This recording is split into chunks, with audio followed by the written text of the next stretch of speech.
అరే నితిన్, నా mutual funds stocks మొత్తం సెల్ చేసేసారా? టోటల్ గా 5 lakhs ప్రాఫిట్ వచ్చింది.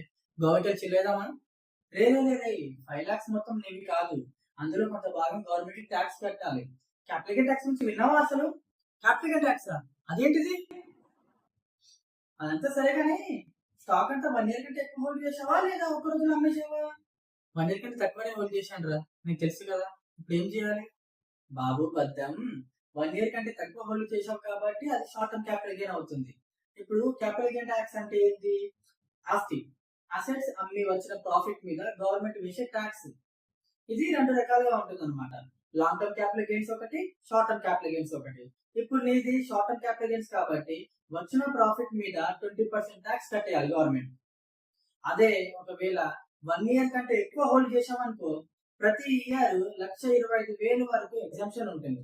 మిగతా మన మీద నువ్వు 12.5% ట్యాక్స్ కట్టేవాడివి. కానీ ఇప్పుడు ఏం చేసావు?